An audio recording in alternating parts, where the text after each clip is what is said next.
So let us begin with Unit 2 of SOGA, that is in business laws, of course. Conditions and warranties में we have unit overview. Stipulation with reference to goods. Condition आता है, warranty आता है. Condition is essential to the main purpose of the contract, breach repudiation. Warranty में collateral to the main purpose of the contract, breach claim for damages. Now let us look at the notes. This is the whole overview of the chapter unit basically. Introduction है, condition warranty difference क्या होता है, condition warranty का वो, stipulation क्या होता है, representation होता है basically. section 11 हो गया वो. When condition is to be treated as warranty, section 13 आता है. 4 condition, voluntary waiver 2 point, compulsory waiver 2 point आता है. Express and implied conditions are there. Express condition में हमारा condition as to title आता है section 14. Sale as sale by description section 15. Sale by sample 17 और sale by sample as well as description 15. Condition as to quality or fitness 16 clause 1. Condition as to the merchantability 16 clause 2. Condition as to wholesomeness आता है. ये सब आता है हमारा implied condition में, ठीक है. एक्सप्रेस कंडीशन तो बात करके पता चल ही जाता है. इम्प्लाइड वारंटी में भी आता है और वो आता है UNDQ. क्यों? क्योंकि warranty as to undisturbed possession 14 clause b, warranty as to non existence of encumbrance 14 clause c, warranty as to quality और fitness by usage of trade 16 clause 3, disclosure of dangerous nature of goods, ठीक है. उसके बाद आता है हमारा caveat emptor, जिसको कहते हैं let the buyer be aware that is the seller is in no way responsible for the wrong decision made by the buyer. Rule of caveat emptor. Exceptions में आते हैं 8 एक्सेप्शन है जो कि सेम है ये सब जो हमने पढ़ा वो. फिटनेस एज टू क्वालिटी और use, goods purchased under patent और brand name, goods sold by description, goods of merchantable quality, sale by sample, goods by sample as well as description and trade usage, or seller actively मतलब conceals a defect of guilty of fraud, ठीक है. तो these are the things which we will be studying. अब हम लोग इसमें पढ़ते हैं नोट्स में आगे स्टिपुलेशन क्या होता है, लेकिन उससे पहले हम लोग देखते हैं कि stipulation is what representation. Section 11, certain statements और words to induce buyer to purchase about nature या क्वालिटी ऑफ प्रोडक्ट. अब जैसे कि सेलर के पास आप जाते हो, सेलर को आप मान लो सोफ़ा खरीदने जाते हो तो वो आपको बताता है ना कि ये सोफ़ा कितना बढ़िया है, ये देखो ये एकदम गद्देदार है, इस पर बैठोगे, बैठ के आप टीवी देख सकते हो इस पर, और ये लाइक ओल्ड एज पीपल के लिए भी बहुत अच्छा है, उनको भी कंफर्ट देता है. वो सब चीज़ें स्टिपुलेशन होती हैं ताकि वो आपको इंड्यूस करता है कि लो आप इसको खरीदो. एक आदमी अपना गाड़ी बेचता है 12 लाख का किसी इंसान को, वो बताता है कि ये 20 माइलेज का है, वो वो उसका बॉडी का बताता है, ओके, उसका टायर बताता है कि वो 20 इंचज़ का है और वो एकदम ब्रांड न्यू है. तो वो जो बायर है ना वो बोलता है कुछ चीज़ एक्स्ट्रा मांगता है, जैसे कि वो बोलता है कि कंपनी की तरफ से मुझे एक सर्विसिंग चाहिए फ्री, उसके बाद पेमेंट सिर्फ मैं कैश पे करूँगा, उसके बाद उसके साथ मुझे कुछ कॉम्प्लीमेंट्री गिफ्ट्स चाहिए. तो ये जो सेलर जो बता रहा है ना, ये important part of the contract रहता है, important part of the contract रहता है स्टिपुलेशन का. तो इसको हम लोग बोल देंगे कंडीशन. लेकिन जो अनइम्पॉर्टेंट पार्ट है, नॉट सो इम्पॉर्टेंट, इसका करना बहुत ज़्यादा ज़रूरी नहीं होता है, उसको हम लोग कहेंगे वारंटी. स्टिपुलेशन मोर इंपॉर्टेंट हो जाएगा, कंडीशन लेस इंपॉर्टेंट हो जाएगा हमारा वारंटी. उसमें देख लो यहाँ पर, तो स्टिपुलेशन अगर कंडीशनल है तो वो एसेंशियल होगा, वारंटी है तो कोलैटरल होगा. मेन पर्पस एसेंशियल है या कोलैटरल है. ब्रीच अगर होता है कंडीशन का तो कॉन्ट्रैक्ट कैंसिल या रेप्यूडिएट किया जा सकता है, प्लस डैमेजेस भी आप क्लेम करोगे. बट अगर ब्रीच हो जाएगा वारंटी का तो सिर्फ और सिर्फ आप डैमेजेस क्लेम करोगे, रेप्यूडिएट नहीं करोगे. सेक्शन 12 बोलता है कि what is the difference, like what is basically condition और warranty. Condition, the more significant stipulation contained in a contract of sale of goods. Warranty, the less significant stipulations have been given the name warranties. Condition, a condition is a stipulation essential to the main purpose of the contract, the breach of which gives rise to a right to treat the contract as repudiated. इससे आप repudiation भी कर सकते हो और आप damages भी claim कर सकते हो. Warranty, in fact warranty is a stipulation collateral to the main purpose of the contract, the breach of which gives rise to the claim of damages but not to retain और reject the goods and treat the contract as repudiated. Whether a condition और warranty कैसे पता चलेगा, depends on the contract. A stipulation may be a condition though called a warranty in the contract. Stipulation as to time section 11 में ही बताया गया है. Delivery अगर generally तो हम लोग डिले के बिना करते हैं, इंपॉर्टेंट है ये चीज़, बट अगर कॉन्ट्रैक्ट पे डिपेंड करता है कि वो बताया गया कि और पहले करना है डिलीवरी या फिर बाद में करना है, तो डिलीवरी ऑफ टाइम और डिलीवरी ऑफ पेमेंट बोला गया. Time of delivery is important unless otherwise contracted. ठीक है। Payment of delivery not so important, payment कब होगा वो आपको पहले से देखना है। वारंटी के केस में क्लेम करेगा damages. When condition is to be treated as warranty, section 13 में क्या है, ओके सो आ ही गया। ब्रीच ऑफ कंडीशन में रेप्यूडिएशन और क्लेम करोगे डैमेजेस। वारंटी अगर मान रहे हो, ब्रीच ऑफ कंडीशन को अगर ब्रीच ऑफ वारंटी मान रहे हो तो सिर्फ और सिर्फ आप डैमेज को ही क्लेम करोगे, क्योंकि आप बेसिकली आप ऐसा दिखा रहे हो ना कि मुझे कोई फ़र्क नहीं पड़ता है कि वो जो कंडीशन है या वारंटी है, मैं वारंटी उसको मानूंगा। ये कैसे आप हो सकता है scenario, buyer waives condition, buyer ही खुद बोल देता है कि छोड़ो जाने दो। जैसे buyer chooses to ignore issue, key point है कंडीशन इज नॉट इन्फोर्स्ड, यानी कि एग्जाम्पल है आपने एक गाड़ी मांगा था ऑफ रोडिंग के लिए, आपको चाहिए था थार वगैरह ऑफ रोडिंग के लिए अच्छा होता है, बट आपको मिल गया स्विफ्ट का डिज़ायर कार, तो आप उसको बोल रहे हो कोई बात नहीं चलेगा, मैं थार से ही काम चला लूँगा। ओके, उसके बाद सेकंड सिनेरियो है कि ट्रीटिंग कंडीशन एज वारंटी, आप कंडीशन को वारंटी की तरह के ट्रीट कर रहे हो। जैसे buyer ask for a fix और कंपेंसेशन, जैसे आपने ना एक आईफोन लिया, आईफोन में एक स्क्रैच था छोटा सा, आप क्या बोले, ये आप इसको ब्रीच ऑफ कंडीशन की तरीके से आप यूज़ कर सकते थे, बट यू सेड कि कोई बात नहीं ये थोड़ा सा स्क्रैच है, आप इसको जो है आप कैंसिल मत करो, कॉन्ट्रैक्ट को मैं कैंसिल नहीं करूँगा, आप इसको फिक्स करके दे दो या तो मुझे पैसे थोड़े कम मेरे से लेना, ठीक है। तो ये हो जाएगा treating condition as warranty. Non severable contract, buyer keeps all और part of the goods, contract stays valid. जैसे कि मिक्स्ड राइस है, चीप क्वालिटी का और बढ़िया क्वालिटी का दोनों मिक्स्ड है, तो वो बोलता है कोई बात नहीं रहने दो, मैं इसे रख लेता हूँ, ठीक है। और executed by law, issue out of everyone's control, ठीक है। Condition is excuse customs and rules से डीले के कारण। एक्सप्रेस होता है सेक्शन 14 से 17 और इम्प्लाइड होता है। एक्सप्रेस क्या होता है, which are agreed upon between the parties at the time of contract and are expressly provided in the contract. Implied क्या होता है, incorporated or presumed by the law to be present in the contract. Implied condition may be waived or neglected by an express agreement, ठीक है। ये सब चीज़ें थी। And what else do we have over here? Stipulation as to time seller uses make certain statements or representation about quality, nature, price with a view to induce the intending buyer to purchase the goods. Representation which forms a part of the contract of sale and affects contract is called a stipulation. Section 11. Stipulation as regard to the time for the payment of price is not demand to be of the essence of a contract of sale unless a difference in tension appears, but delivery of goods must be made without delay. Stipulation as to time of delivery are usually the essence of the contract, यानी कि stipulation as to time of delivery यानी कि कब पहुंचाना है are usually the essence of the contract, ठीक है। उसके बाद इंट्रोडक्शन में ही दिया हुआ है सेक्शन 12 में, condition, a condition is stipulation essential to the main purpose of the contract, the breach of which gives rise to a right to read the contract as repudiated. इसमें आप दोनों चीज़ करोगे, रेप्यूडिएट भी करोगे, क्लेम करोगे damages भी। Warranty, a warranty is a stipulation collateral to the main purpose of the contract, the breach of which gives rise to a claim for damages but not to a right to reject the goods and treat the contract as repudiated. Whether it is a condition or a warranty depends in each case on the construction of the contract. A stipulation may be a condition though called a warranty in the contract. दोनों में difference क्या है, which is condition और warranty में। सबसे पहले meaning, then right in case of breach, उसके बाद कन्वर्जन ऑफ स्टिपुलेशन, MBC। तो meaning right in case of breach और कन्वर्जन ऑफ स्टिपुलेशन। कंडीशन में a condition is a stipulation essential to the main purpose of the contract, the breach of which gives rise to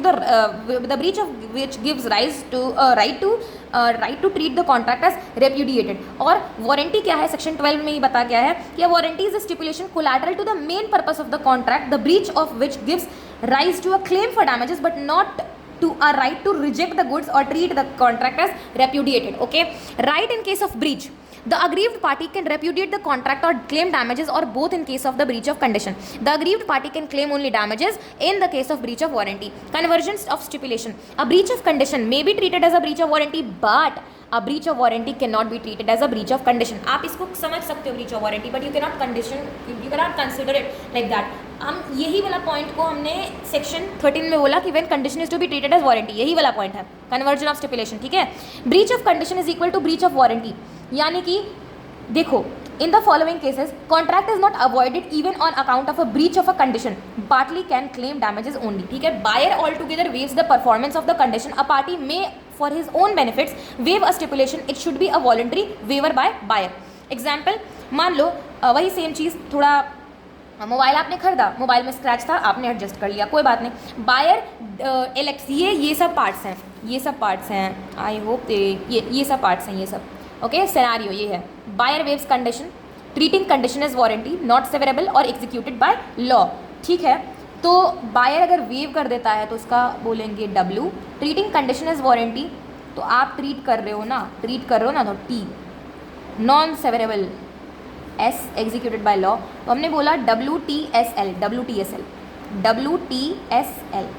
okay, let's say WTSL, okay.